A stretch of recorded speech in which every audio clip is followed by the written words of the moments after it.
All right, Okay. Matt. Back to school for me today. Yep. I How'd learned you a do? lot. Did you learn a lot? I got a C+. Yeah. Did you learn how to cool things down? No, I didn't learn that. Actually, the kids got an A+. They did really well. To see where your school stands, go to KVOA.com/weather. Gale Elementary School, Mrs. Himes' class, and we had a good time, as we always do, on Wednesday mornings, talking about good stuff. Rain, snow, sleet, precipitation, hurricanes, tornadoes. There's a warm front that the young lady's drawing, and of course, the boys drawing the cold front, and there's our demonstration of vorticity, where they don't usually like to lock arms. But anyway, we had a good time talking about the monsoon, and their score was pretty high. There's the ubiquitous shout out that we like.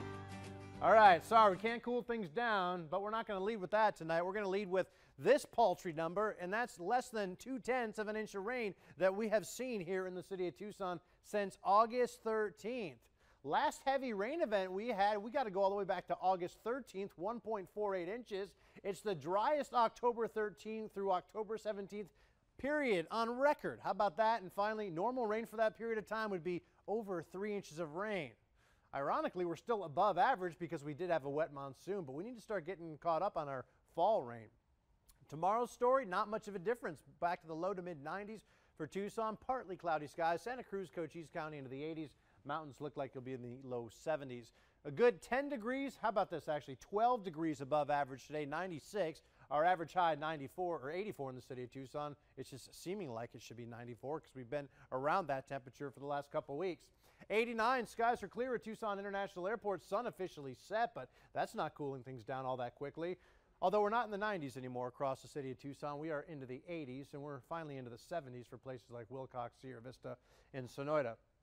70s will pop up on our map, but we have to wait till about 8 o'clock or so for that to happen, and then ultimately upper 60s by 1, 2 a.m. in the morning.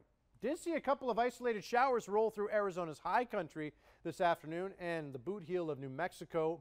Most part, though, we stayed dry in the city of Tucson. High pressure really kept us warm for the last several days. That'll continue to be the case. We do have a good area of low pressure here that will finally cool us down to average. The only problem is it's only going to cool us down to average for about 24 hours. Let's check it out on our futurecast. You can see, well, some of those cooler colors coming down by the day Friday and Saturday. Those are our coolest days. Then high pressure by Monday builds back into the region for record heat. We're talking temperatures hotter next week than we saw this week. And next week's what? Getting to the last week of October or so. All right, mid-60s for lows tonight, low 90s for daytime highs across the city of Tucson. 50s for lows, Cochise, Santa Cruz County with your daytime highs into the 80s. Here we go, 93 tomorrow, 90 on Friday, turning breezy, a beautiful Saturday, 84 degrees, and then Saturday night, 55, 90 Sunday, and then we dabble and probably break some records Monday through Wednesday. As John the Optimist did mention at 5 o'clock, at least those nighttime lows of the dry air are back into the 50s. So big swings, cool mornings, and very warm daytimes. All right. All right. Let's head on over to